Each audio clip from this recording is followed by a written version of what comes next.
MPSC किंवा UPSC प्रिलिमसाठी strategy काय असली पाहिजे? तर स्ट्रॅटेजी समजून घेण्याआधी तुम्हाला एक्झाम संदर्भात काही बेसिक गोष्टी माहीत असल्या पाहिजेत. ते म्हणजे एक्झामचा पॅटर्न काय असतो. तर लक्षात घ्या, आपल्याकडे 2 पेपर असतात.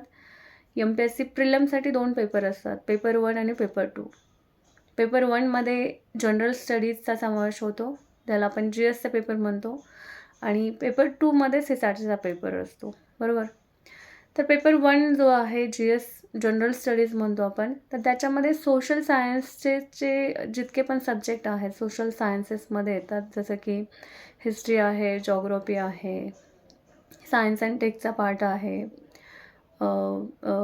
तसेच लक्षात घ्या, पॉलिटिकल सायन्सचा पार्ट आहे, इकॉनॉमिक्सचा पार्ट आहे. तर सोशल सायन्सेसमध्ये जितकेही सर्व सब्जेक्ट येतात, तर सर्व सब्जेक्टचा याच्यामध्ये समावेश होतो, लक्षात घ्या. आणि तसा आयोगाने सिलेबस पण दिलेला आहे प्रिलिमसाठी. पेपर 2 जो आहे तो सी-सॅटचा असतो.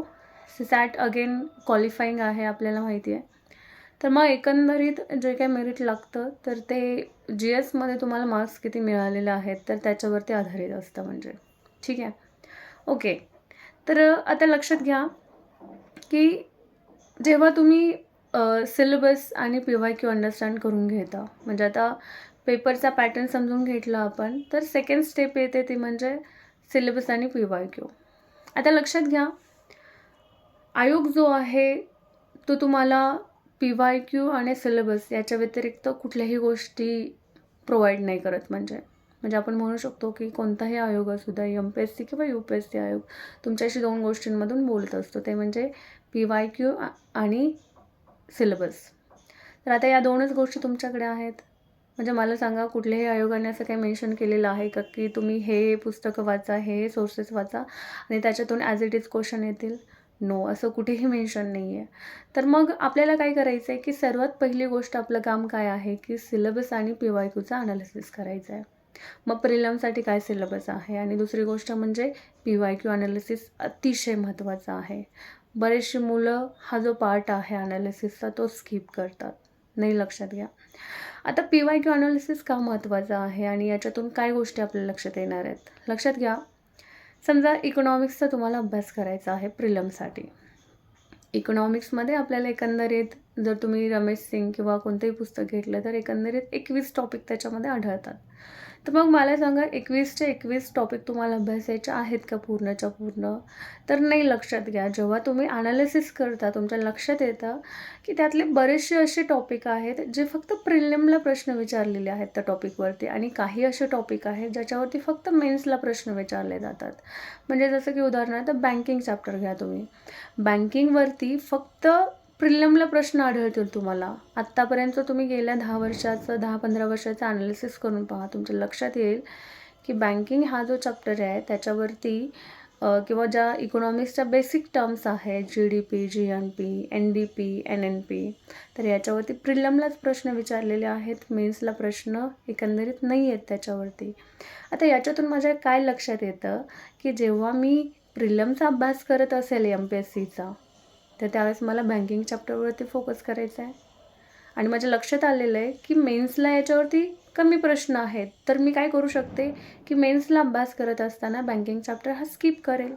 याच्यातून होतं काय, लक्षात घ्या, एक गोष्ट सर्वात पहिली म्हणजे की तुम्हाला एक स्मार्ट वे मिळतो अभ्यास करण्यासाठी. म्हणजे तुम्ही स्मार्ट वेने चाललेला आहात आता. दुसरी गोष्ट, तुमचा टाईम वाचतो. लक्षात घ्या, आपल्याला काय वाटतं की अख्खंच्या अख्खं पुस्तक महत्त्वाचं आहे, अख्खंच्या अख्खं पुस्तक वाचून गेलं पाहिजे. गरजेचं आहे का? नाही. तुम्हाला ॲनालिसिसमधूनच लक्षात येईल की पूर्णच्या पूर्ण पुस्तक किंवा पूर्णच्या पूर्ण त्या पुस्तकामधलं टॉपिक हे गरजेचे नाही आहेत अभ्यासणं. हां, डेफिनेटली अभ्यासले पाहिजेत, पण प्रिलिमला कोणत्या टॉपिकवरती जास्त फोकस दिला पाहिजे आणि मेन्सला कोणत्या टॉपिकवरती फोकस दिला पाहिजे, हे तुम्ही लक्षात घेतलं पाहिजे. सेम पॉलिटीच्या बाबतीत आहे. आता जसं की पार्लमेंटचा पार्ट घ्या तुम्ही, ठीक आहे. प्रिलिमला पार्लमेंट, संसद जो चॅप्टर आहे त्याच्यावरती जास्तीत जास्त प्रश्न विचारले जातात. मग तुमचं काम काय की जेव्हा तुम्ही प्रिलिमचा अभ्यास कराल या टॉपिकवरती जास्त फोकस द्यायचा आहे. जास्त एम्फसाइज करायचं आहे. तर अशाच पद्धतीने लक्षात घ्या, तुम्हाला प्रत्येक सब्जेक्टमध्ये ॲनालिसिस केल्यानंतर हे आढळेल की प्रायोरिटी चॅप्टर कोणते ठेवले पाहिजेत आणि लेस प्रायोरिटी कोणत्या चॅप्टरला दिली पाहिजे. लक्षात येत आहे? तर दुसरी स्टेप काय करायचे, तुम्ही PYQ ॲनालिसिस करायचं आहे. तिसरी गोष्ट, प्रत्येक विषयाचे सोर्सेस तुमच्याकडे असले पाहिजेत. आता याच्यामध्ये मग सोर्सेस कोणते, तर आपल्याकडे लक्षात घ्या 2 सोर्सेस आपण मेनली लक्षात घेतो. एक म्हणजे NCERT आणि दुसरं गोष्ट म्हणजे रेफरन्स बुक. तर प्रत्येक विषयाचं एक रेफरन्स बुक तुमच्याकडे असलंच पाहिजे. ठीक आहे. असं भरमसाठ कॉन्टेंटकडे जायचं नाही आहे आपण. लेस इज मोर आपण जे म्हणतो की कमीत कमी कॉन्टेंट असलं पाहिजे आणि त्याचं जास्तीत जास्त ॲप्लिकेशन तुम्हाला करता आलं पाहिजे. आता प्रिलिम्सचा जेव्हा अभ्यास करत असता लक्षात घ्या, NCERT खूप जास्त महत्त्वाचे असतात आणि बऱ्यापैकी तुम्ही केसेसमध्ये पहा की डायरेक्ट क्वेश्चन NCERTमधून बऱ्यापैकी निघतात कधी-कधी. ठीक आहे. तर म्हणून लक्षात घ्या, प्रत्येक विषयाचे NCERT हे तुम्ही वाचले पाहिजेत. पण मग आता पूर्णच्या पूर्ण NCERT मार्केटमध्ये जे तुम्हाला 6वी ते 12वीपर्यंतचे NCERT मिळतात ते वाचले पाहिजेत का? तर नाही. लक्षात घ्या, इथे सर्वच्या सर्व NCERT वाचायची गरज नाही. का ते सांगते. आता लक्षात घ्या, फॉर एक्झाम्पल तुम्ही जिओग्राफी घेतलं, तर आता माझ्याकडे जिओग्राफीचे 6वी ते 12वीपर्यंतचे NCERT आहेत किंवा मी मार्केटमधून घेतलेले आहेत. पण मग मला ते पूर्णचे पूर्ण वाचले पाहिजेत का? तर नाही. लक्षात घ्या, 8वी ते 12वीपर्यंतचे NCERT जर तुम्ही पाहिले किंवा 9वी ते 12वीपर्यंतचे NCERT पाहिले, तर त्याच्यामध्ये सेम पार्ट रिपीट केलेला आहे जो 6वी ते 8वीपर्यंत तुम्हाला आढळेल.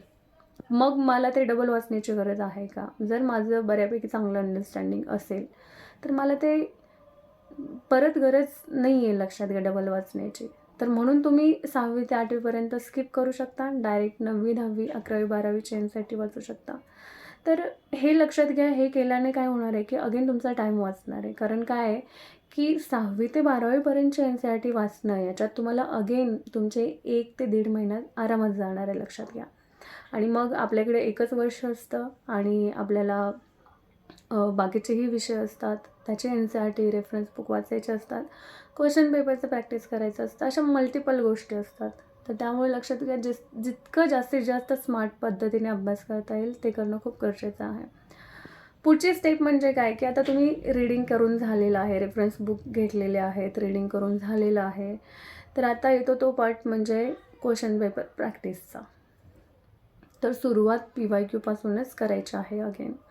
दुसरी गोष्ट, प्रॅक्टिस का महत्त्वाचं आहे हे मी यासाठी मेन्शन करेल, कारण लक्षात घ्या, ट्रायल अँड एररवरती जायचं नाही आहे. म्हणजे मला खूप नॉलेज आहे, मी वाचलेलं आहे, रिव्हिजन केलेलं आहे आणि आता मी डायरेक्ट एक्झामला जाईल असं करायचं नाही. लक्षात घ्या, it's all about psychological game. हेच सायकोलॉजीबद्दल आहे सर्व. प्रिलिम ही सायकोलॉजीबद्दल आहे. लक्षात घ्या, मेन्सला तुम्हाला चॉईस आहे. UPSC असेल, MPSC असेल, तुम्हाला चॉईस देते की तुम्हाला आन्सर कसं लिहायचं आहे. त्याच्यावर आधारित तुम्हाला मार्क्स पण मिळतात. म्हणजे इथे प्रश्न फक्त दिला जातो. मेन्सला काही फक्त प्रश्न दिला जातो आणि तुम्हाला चॉईस आहे की कसं लिहायचं उत्तर. पण प्रिलिमला चॉईस नाही. प्रिलिमला जे काही प्रश्न जे बनवलेले आहेत ते आयोगाने बनवलेले आहेत. तर शक्यतो असेच प्रश्न ट्विस्टेड बनवले जातात की जिथे तुम्ही फसाल. तर त्यामुळे इथे तुम्हाला चॉईस नाही आहे. इथे आयोगाने चॉईस दिलेलीच नाही आहे. आयोगाने स्वतः प्रश्न तयार केलेले आहेत. तर मग आता ते तुम्ही कशा पद्धतीने सॉल्व करताय हे तुमच्या हातात आहे म्हणजे अगदीच. ठीक आहे. तर यासाठी क्वेश्चन पेपर प्रॅक्टिस असणं फार गरजेचं आहे. लक्षात घ्या, सवय लावणं आपल्या माइंडला MCQ सॉल्व करण्याची, ही गोष्ट खूप गरजेची आहे. दुसरी गोष्ट, जेव्हा तुम्ही क्वेश्चन पेपर सॉल्व कराल त्यातनं मल्टिपल गोष्टी समजणार आहेत. म्हणजे आयोग जे क्वेश्चन पेपर ज्या फॉर्मॅटमध्ये असतात त्यांचे क्वेश्चन्स, ते कशा पद्धतीने असतात किंवा जी वाक्यरचना आहे ती कशा पद्धतीची आहे, वेळखाऊ आहे का, जर वेळखाऊ एखादा प्रश्न असेल तिथे आपण काय केलं पाहिजे, कुठे एलिमिनेशन मेथड वापरली पाहिजे. काही सेंटेन्स असे असतात जिथे ओनली, ऑल असे वर्ड्स येतात. मग अशा वेळेस आन्सर चुकण्याचे चान्सेस असतात की बरोबर येण्याचे चान्सेस असतात, हे चेक केलं पाहिजे. नंबर ऑफ अटेम्प्ट्स किती केले पाहिजेत. तर या सगळ्या गोष्टी लक्षात घ्या, क्वेश्चन पेपर प्रॅक्टिसमधून येणार आहेत आणि जर तुम्ही प्रॅक्टिस केलं तर लक्षात घ्या प्रिलिमचा पेपर तुम्हाला फारसा अवघड वाटणार नाही. तर या 3-4 स्टेजेस आहेत ज्याद्वारे तुम्ही प्रिलिमची स्ट्रॅटेजी खूप चांगल्या पद्धतीने म्हणजे प्रिलिमची खूप चांगल्या पद्धतीने तयारी करू शकता. तर आपण पुढच्या व्हिडिओमध्ये नंबर ऑफ अटेम्प्ट्स किती केले पाहिजेत आणि क्वेश्चन सॉल्व करत असताना कोणत्या गोष्टींची काळजी घेतली पाहिजे तर याच्याविषयीची आपण स्ट्रॅटेजी डिस्कस करणार आहोत. Stay tune with me. Thank you so much.